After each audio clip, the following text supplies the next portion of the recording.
ఓం నమః శివాయ. ఓం నమో నారాయణాయ. నరదృష్టి నివారణ అక్షర తులాభార కాల భైరవాయ నమో నమః. హరి ఓం. ఆదిత్యాయ సోమాయ మంగళాయ బుధాయ చ గురు శుక్ర శనిభ్యశ్చ రాహవే కేతవే నమో నమః.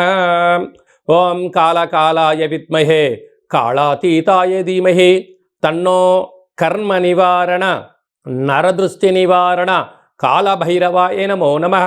హరి ఓం. మా ఛానల్కి స్వాగతం. చూస్తున్న వీక్షకులకు ప్రేక్షకులకు ప్రియ కాళభైరవ భగవద్బంధులకి స్వాగతం పలుకుతూ సనాతన ధర్మ సంరక్షకులకి అలాగనే జ్యోతిష అభిమానులకు అందరికీ కూడా ముందస్తుగా తెలుగు ఉగాది పండగ శుభాకాంక్షలు. శ్రీ విశ్వావసునామ సంవత్సరంలో అందరికీ శుభాన్ని, జయాన్ని, లాభాన్ని, ఆయురారోగ్యాలు ప్రసాదించాలని మనసారా కాళభైరవ స్వామి వారిని వేడుకుందాం. ద్వాదశ రాశుల్లో గ్రహ గమనాలు వీక్షింపచేద్దాం. వృషభ రాశిలో దేవగురు బృహస్పతి సంచార స్థితి, కన్యరాశిలో కేతు సంచార స్థితి, మీనరాశిలో శని రాహుల సంచార స్థితితో ఉగాది పండగ ప్రారంభం అవుతుంది. అదే కాకుండా ఈ సంవత్సరము మనకు మే నెలలో రాహుకేతులు మారడం, అలాగనే దేవగురు బృహస్పతి మిథున రాశిలోకి సంచారం చేయడం జరుగుతుంది. మేషరాశి వారికి ఈ సంవత్సరము ఆదాయ వ్యయము, రాజపూజ్యము, అవమానం ఎలా ఉండబోతుందో ఈ వీడియోలో తెలుసుకుందాం.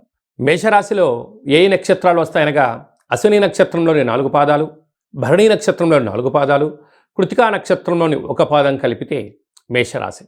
చాలామందికి పుట్టినటువంటి కాల సమయంలో డేటా బర్త్లు లేనటువంటి వారికి పేరు యొక్క మొదటి అక్షరాన్ని అనుసరిస్తూ రాశిని తెలుసుకునే ప్రయత్నం చేద్దాం.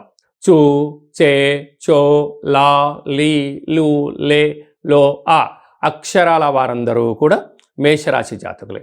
మేషరాశి యొక్క అధిపతి కుజ భగవానుడు. వీరికి ఈ సంవత్సరము ఆదాయం 12, వ్యయం 14. చూడండి విధి ఎంత వైపరీత్యమైనటువంటిదో. 14 రూపాయలు ఖర్చు ఉంటే కేవలం 12 రూపాయలు వీరు సంపాదించబోతున్నారంటే 2 రూపాయలు అప్పు కాబోతున్నారు.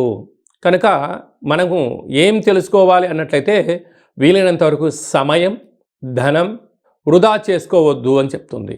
అంటే స్వమర్థనంగా ఉన్న అధికమైన ఖర్చులు పెట్టినా ఖర్చులకు కళ్యం వేయలేకపోతే ఈ సంవత్సరం అప్పుల పాలయ్యే అవకాశం అధికంగా ఉంది అని చెప్పి గమనించాలి. అలాగనే రాజ్యపూజ్యం 5, అవమానం 7. మధ్యవర్తిత్వ కార్యక్రమానికి దూరంగా ఉండండి. అప్పులు ఇచ్చి పుచ్చుకునే వ్యవహారంలో చాలా జాగ్రత్త అవసరము. అదే కాకుండా ఉగాది పండగ ప్రారంభం నుంచే ఏళ్లనాటి శని మేషరాశి వారికి ప్రారంభం కాబోతుంది అని చెప్పి మీరు గుర్తుపెట్టుకోగలగాలి. కనుక ఆయుకారకుడు, ప్రాణదాత, కర్మప్రదాత శని భగవానుడు రాగానే మేషరాశి వారు ఎలాంటి స్థితిని అవలంబించాలి అన్నట్లయితే వీలైనంతవరకు మౌనం, ధ్యానం, ఏకాగ్రత, సత్ప్రవర్తన, శుచి, శుభ్రత, వీలైనంత వరకు అధర్మం వైపు ప్రయాణం చేయకపోవడం.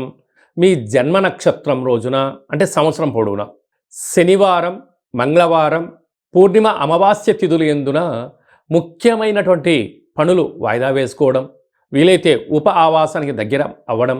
అలాగనే ప్రతి శనివారం పూట ఓం క్రాం క్రీం క్రోం సహ శనయే నమః అనేటువంటి నామాన్ని నక్షత్రాలు 27 కనుక 27 సార్లు రాయడం. అలాగనే ప్రతి మంగళవారం పూట, ఎందుకు రాశాధిపతి కుజ భగవానుడు అవడం వలన ఓం క్రాం క్రీం క్రౌం సహ భౌమాయ నమః అనేటువంటి మంత్రాన్ని వ్రాయడం.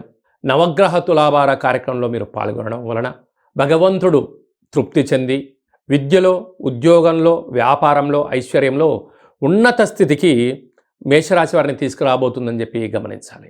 అదే కాకుండా మీ మేషరాశి యొక్క అధిపతి కుజ భగవానుడు ఈ సంవత్సరము ధాన్యాధిపతి, వృక్షాధిపతి, సర్పాధిపతి అవడం వలన ఎర్రటి నేలలు కలిసి రావడం, అంటే ఎర్రటి భూములు క్రయ విక్రయాలు, అంటే ఇంటి స్థలాలు కానీ, వ్యాపార స్థలాలు కానీ, వ్యవసాయ క్షేత్రాలు కానిలో క్రయ విక్రయాలు చాలా యోగదాయకం.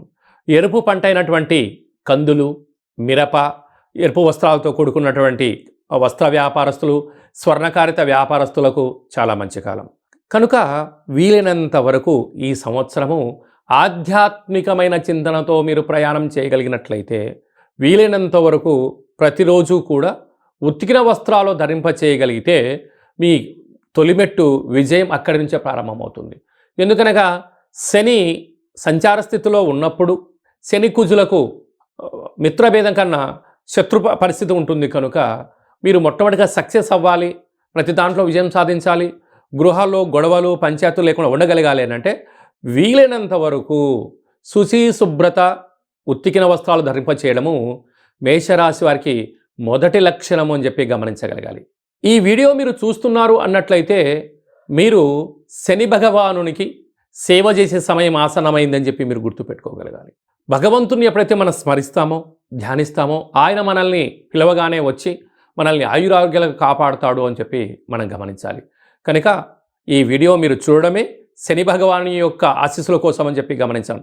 కనుక భగవంతుడు కూడా సిద్ధంగా ఉన్నాడు. నన్ను ఎవరైతే స్మరిస్తారో, నా ధ్యానం ఎవరైతే చేస్తారో, నాకు పూజ ఎవరైతే చేస్తారో వారిని కాపాడాల్సిన బాధ్యత నాదే అని చెప్పి శని భగవాను అనుకుంటూ ఉంటారు. అయితే కర్మప్రదాత, న్యాయ నిర్ణేత, ఆయుకర్త, సంపూర్ణమైనటువంటి సత్ప్రవర్తన శిక్షణకారకుడు కనుక శని భగవానునికి సేవ చేసే సమయం, శని భగవానునికి అక్షరాలు రాసి తులాభారం చేసే సమయం ఆసన్నమైందని చెప్పి మేషరాశి వారు గుర్తుపెట్టుకోగలగాలి.